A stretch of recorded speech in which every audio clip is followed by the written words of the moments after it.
When I stepped into the courtroom that morning, my daughter Lena rolled her eyes and leaned toward her husband Trent, whispering something that made them both smirk. But then something unexpected happened. The judge lifted his head from the stack of papers, his eyes locking on me. His expression froze as if the past had walked into the room. In a hushed voice, barely audible, he said, "It's her." The entire courtroom went silent. Lawyers paused mid-sentence. Clerks stopped typing. Even the bailiff shifted nervously. Lena's smug look wavered, and Trent frowned with confusion. They had no idea what those two words meant, but I did.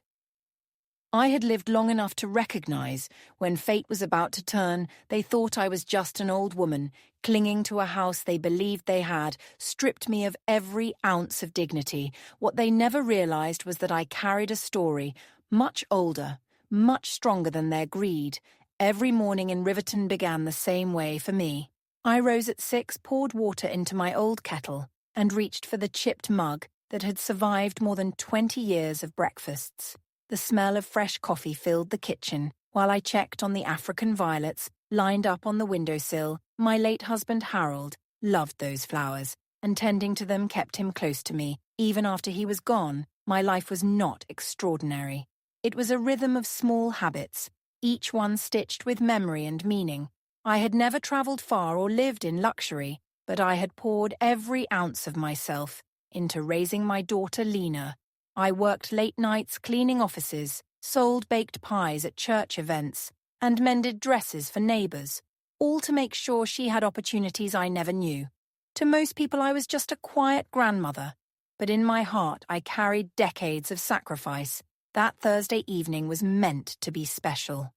I had spent hours preparing Harold's favorite chicken and dumplings, the dish Lena used to beg for as a child. I laid out my embroidered tablecloth, the one I had worked on when Lena was a teenager, and placed fresh flowers in the center of the table. I wanted to remind her that this was still her home, filled with love and memories. When they arrived, Trent walked straight into Harold's old armchair, switched on the television, and acted as if the house belonged to him. Lena stood there in the green dress I had bought her, her expression as cold as winter air. "Mom, we need to talk," she said, in a clipped tone that made her sound like a stranger. She announced that the house was too big for me, that I couldn't maintain it anymore, and that they needed it for their growing family. They had already found a retirement community, perfect for someone my age. My voice trembled as I pleaded, reminding her this was where her father had died, holding my hand where every wall carried our story. But she only said, "Memories are in the heart, Mom, not on the walls." A few days later, Trent arrived without warning, bringing along a real estate appraiser in a grey suit. The man walked through my house as if it were all ready for sale. He measured rooms with quick, detached movements and scribbled notes on a clipboard. "The pipes are outdated," he said flatly. "The kitchen tiles are old-fashioned. This place would need a full renovation." I stood silently in the corner, clutching the edge of my apron. Those tiles he dismissed so casually had been placed one by Harold's hands when Lena was 10. I remembered the sweat on his brow, the patience in his smile, the hope in his voice as he told me, "This kitchen will last us a lifetime." And now it was being reduced to a line on a checklist. Lena followed the appraiser, nodding at his comments, never once looking at me. Each word felt like a hammer, striking the walls of my heart. My home was no longer sacred to them. It was only property numbers and profit. The following week they returned with a lawyer in tow. Trent carried himself like a man already in possession of the house, while Lena avoided meeting my eyes. The lawyer spread a stack of documents across my dining table and spoke with a rehearsed politeness. "Mrs. Whitaker, these are the transfer papers. Once you sign, the property will be in safe hands. Everything has been arranged for your comfort." I scanned the pages, the words blurring together. Transfer of ownership, permanent, irrevocable. My chest tightened as I realized this was not about selling the house to someone new. This was about taking it for themselves when I refused. Trent's mask slipped. His tone hardened. "You're not in a condition to make decisions anymore. Nora Lena is your heir. She's acting in your best interest," the lawyer added quietly. "If you don't cooperate, We may have to consider proceedings. For mental incapacity, the room spun my own daughter. The child I had worked myself ragged to raise was preparing to strip me of everything I had left. My hands shook, but I forced the words out. I'm not signing anything. That night's sleep would not come. I sat in Harold's armchair, the silence of the house pressing down on me like a heavy blanket. For the first time, I allowed myself to wonder if they were right. Maybe I was too old, too fragile, too useless to stand in their way. The thought cut deeper than any insult Trent had ever thrown at me. My eyes wandered to the framed photos on the wall. Lena as a baby in my arms, Harold smiling at her graduation. Our family gathered around Christmas dinner. Every memory told me I had lived for others. Given everything now, I was being treated like a burden. I whispered into the quiet, Harold, I don't know how to fight this alone. The next afternoon, as I wandered through the house like a ghost, I opened Harold's old desk drawer. It was mostly filled with faded bills, envelopes, and letters I had seen before, but tucked beneath them was a slim folder, bound with a tiny lock. My breath caught. I had never noticed it in all these years. I searched the drawers, then the shelves, until I found a small brass key hidden inside, one of Harold's favorite books about investing. My hands trembled as I slid the key into the locky. K, and turned it. The folder creaked open, and inside was a stack of documents, neatly arranged with Harold's initials on the corner. Most pages were contracts and statements. I didn't fully understand, but one caught my attention instantly. It was a will signed and dated just 6 months before Harold had passed. I sank into the chair as I began to read line by line. My reality shifted.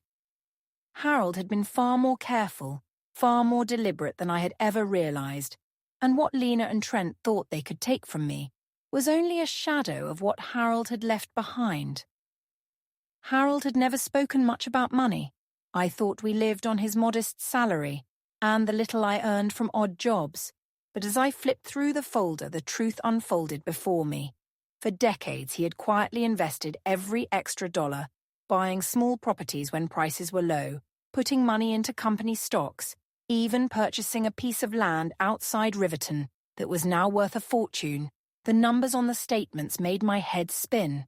But the greatest shock was yet to come. The building where Lena and Trent lived, the place they thought they were paying rent for, each month was ours. All those checks had been funneled into an account, under Harold's name, now mine. For 2 years since his death, rent from every tenant had been quietly deposited, untouched, waiting for me. My heart pounded as I realized I wasn't just a widow clinging to a single house. Harold had left me an empire my daughter and her husband knew nothing about. At the bottom of the folder was an envelope. Addressed in Harold's familiar handwriting, my fingers shook as I unfolded the letter, and his voice seemed to rise from the page. My dearest Nora, if you are reading this, then I am no longer by your side. Forgive me for keeping this secret, but I wanted it to be a gift for your later years. You worked harder than anyone I've ever known, and you gave everything for Lena and me. I wanted you to live without fear, to know you would always be safe. I must also tell you I never fully trusted Trent. There is something in him that worries me, an ambition that has no heart. That is why I arranged the inheritance as I did. If Lena treats you with love and respect, she will share in this legacy. If not, you hold all the power to protect yourself. Use it wisely, not to hurt, but to teach. By dawn, I had made my decision. The tears from the night before had dried, replaced by a calm I hadn't felt in years. I brewed my coffee, watered the violets, and set the folder of documents neatly on Harold's old desk.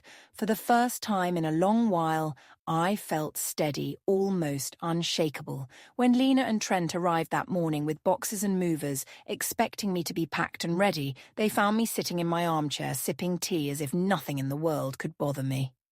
"Mom, what are you doing?" Lena asked impatiently. "The movers are here." "I'm not leaving," I said. My voice even Trent smirked, stepping closer, his tone sharp. "Mrs. Whittaker, you don't have a choice. I met his eyes directly, refusing to look away. You're right, Trent. I don't have a choice. But it turns out you don't either. The movers stood awkwardly in the hallway, waiting for instructions. Trent waved his hand toward them as if signaling troops. Go on, start with the living room, he barked. Not so fast, I interrupted.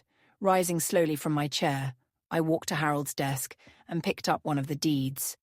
Did you know, I asked calmly, that the apartment you've been living in for 3 years has never really belonged to you? Trent's smirk faltered. We pay rent every month, Lena said, confused. Yes, I replied, to a management company that transfers it directly to me because I own the entire building. The silence that followed was thick, broken only by the creak of the movers, shifting on their feet. Lena stared at the paper in my hand, reading it again and again. Trent grabbed it from her, his face turning pale as the truth sank in. This has to be fake, he snapped. You're bluffing. Check the records yourself, I said evenly. You'll find I'm not bluffing at all. Trent's voice rose, anger spilling through his teeth. Even if this is true, you can't stop us. We'll fight it in court. You'll lose everything. I folded my hands in front of me. On the contrary, you have 30 days to find another place to live. After that, the law allows me to evict you. Lena gasped, her eyes filling with panic. Mom, you can't mean that. Family doesn't scheme to take away what isn't theirs, I answered firmly. You made your choice when you tried to push me out. Trent, desperate now, blurted out, Tell her, Lena. Tell her why she can't do this. Lena's lips trembled. Mum, I'm pregnant. The words pierced me deeper than any threat. I would be a grandmother. Yet I was finding out like this, used as a bargaining chip. For a brief moment my resolve wavered, but then Harold's letter echoed in my mind. Use it not to hurt, but to teach. I straightened my shoulders. Congratulations, Lena. But that doesn't erase what you've done. Lena's eyes brimmed with tears as she turned toward Trent. Maybe we should just apologize. Try to make this right. Trent's face hardened. I will never bow to her. She's manipulating you. She's manipulating all of us. I stood quietly, letting his words hang in the air. The truth was finally showing itself. Trent, please, Lena pleaded, clutching his arm. She's my mother. We can't throw her out like garbage. No, he barked, shaking her hand away. You're weak if you give in. In that moment, I saw something shift in Lena. For years, she had echoed his voice, mirrored his disdain now. She was staring at him, as if she truly saw him for the first time. She turned back to me, her voice trembling. Mum, I was wrong. I let him convince me that you were a burden. And I believed him, because it was easier than admitting, I married the wrong man. I swallowed hard. Words are a beginning, Lena, but only actions will show me you've chosen differently. 2 weeks later, Trent returned in a rage. The building manager called up to my apartment, his voice nervous. Mrs. Whitaker, he's demanding to be. Let in. He says his wife is being held against her will. I went down to the lobby, calm as ever. Trent stood there, eyes bloodshot, the smell of alcohol heavy on his breath. He jabbed a finger toward me. You give me back my wife right now, or I'll have you arrested for kidnapping. Lena is exactly where she wants to be, I replied evenly, and you are standing on my property, which means you'll leave now. He laughed bitterly. This isn't your building. Without a word, I dialed my attorney, Camille Current, and put the call on speaker. Camille, could you confirm who owns this building? Of course, Nora. She said you are the sole legal owner. The manager's eyes widened. Trent's mouth snapped shut. For the first time, he had no answer. The weeks that followed were filled with preparation. Trent had filed a lawsuit claiming I had manipulated Lena, alienated her from him, and schemed to ruin their marriage. He even threatened to fight for custody of the baby. It was absurd, but I knew I needed to be ready. Camille gathered everything. Text messages where Trent insulted Lena, voicemails where he threatened to leave her if she didn't push me into a retirement home, and sworn statements from neighbors who had heard his shouting through the walls. Piece by piece, the truth was documented. At the kitchen table, Camille coached me. Answer directly. Nora, no extra words. The truth speaks for itself. Beside me, Lena practiced too, her voice shaking as she read her statement. I betrayed my mother because Trent convinced me. She was weak, I was wrong. Hearing her say it aloud was painful, but necessary. The courtroom would demand nothing less than honesty. The morning of the trial arrived with heavy clouds. Trent strutted in with an expensive lawyer at his side, his confidence fueled by arrogance. He glanced at me with the same contempt I had seen for years, but this time I felt no fear. I had truth on my side.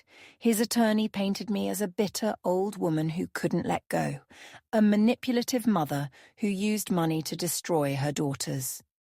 Marriage. The words stung, but I sat silently waiting. When it was our turn, Camille rose with calm authority. She laid out the evidence, text messages dripping with insults, recordings of threats, and witnesses ready to testify. Each piece struck like a hammer, and Trent's smirk began to fade.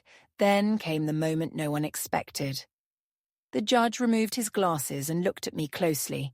Mrs. Whittaker, Nora Whittaker. His voice softened. Do you remember me 30 years ago? Family Court, Judge Harlan's office. You were the secretary who stayed late to help an overwhelmed intern. Recognition struck beneath the grey hair and stern demeanour was Marcus Ellery, the timid young man I had once encouraged. Marcus, I whispered, my throat tight. Of course I remember. The courtroom froze. Trent's lawyer stammered, claiming conflict of interest, but Judge Ellery's voice was steady. There is no conflict, there is only justice, and the evidence is clear. Mr. Maddox has been the manipulator all along. For the first time in years, the balance of power shifted entirely. Kindness, it seemed, had circled back when I least expected it. Judge Ellery's ruling was swift and decisive. He denied every one of Trent's claims, declaring there was no evidence that I had manipulated Lena or interfered in their marriage. Instead, he concluded that Trent had subjected both Lena and me to intimidation, coercion, and emotional abuse. The gavel struck, sealing the verdict. Trent was barred from approaching either of us, stripped of any parental rights until further review, and ordered to pay court costs, as well as damages for the suffering he had caused. Trent's face turned ashen, his bravado gone. His lawyer leaned in to whisper something, but it was useless. The fight was over. Beside me, Lena wept quietly. Relief washing over her, I placed my hand over hers, not as a victory gesture, but as a reminder that this was not the end. This was only the beginning of rebuilding what had been broken. Outside the courthouse steps, she clung to me, whispering, "Mom, air free." Freedom did not erase the wounds. When Lena moved back into the house, the air between us was fragile, filled with unspoken questions. I set clear boundaries. If you stay here, it won't be as a guest you'll contribute. You'll be responsible and you'll earn my trust back. She nodded. Her eyes lowered. At first, the silence between us was heavy. We spoke only about daily necessities, the weather, the groceries, her morning sickness. Yet I noticed small changes. She washed her dishes immediately after meals, kept her old room neat, and even helped tend Harold's violets, without being asked. One afternoon, I found her folding laundry in the living room, something she had never done before. She looked up nervous and said, "I want you to see I can take care of things on my own." It wasn't much, but it was a start. Actions, I reminded myself, not words, would show whether my daughter had truly returned to me. As the months passed, I knew Harold's legacy could not remain. Only within our family, too many women like me had been silenced, pushed aside, or stripped of their dignity by those they loved most. With Camille's guidance, I used part of the inheritance to establish the Second Porch Foundation, a refuge for older women facing abandonment or abuse. We called it Second Porch because every woman deserves another place to sit, to breathe, and to belong when her first porch has been taken away. Within the first year, we housed 15 women. Their stories were heartbreakingly familiar. Children who sold their parents' homes without consent, siblings who claimed inheritances with lies, husbands who discarded their wives when they grew frail. Letters began to pour in thanking us for restoring hope. One woman wrote, "You gave me back my name. I am not just a burden anymore." Every word reminded me, that my pain had been transformed into purpose. Harold's gift was no longer just for me, it was for all of us. 5 years later, the garden in Riverton was alive with colour. My granddaughter Isla, now 4 years old, ran barefoot across sea. As the grass chasing butterflies, her laughter echoing through the yard, Lena stood at the porch steps, her hands dusted with flour from preparing Sunday lunch. She had rebuilt her life going back to school and becoming an accountant at a small but thriving firm. More importantly, she had regained that easy laugh. I remembered from her childhood, that afternoon an envelope arrived addressed to me. It was an invitation to the dedication of the second porch home. Dozens more women would soon find safety and dignity within its walls. Later that week, Judge Marcus Ellery visited with his wife. He smiled warmly and said, "Nora, your work has inspired us all. The Retired Judges Association wants to honor you for what you've built." As Isla climbed into my lap holding a yellow flower, I realized how far we had come. Pain had been turned into legacy, and love had survived its hardest test. Looking back, I see now that true strength was never in shouting or fighting louder. It was in standing calmly with the truth in my hands, refusing to be erased. Harold's letter had told me to use power, not to hurt but to teach, and that is what I tried to do.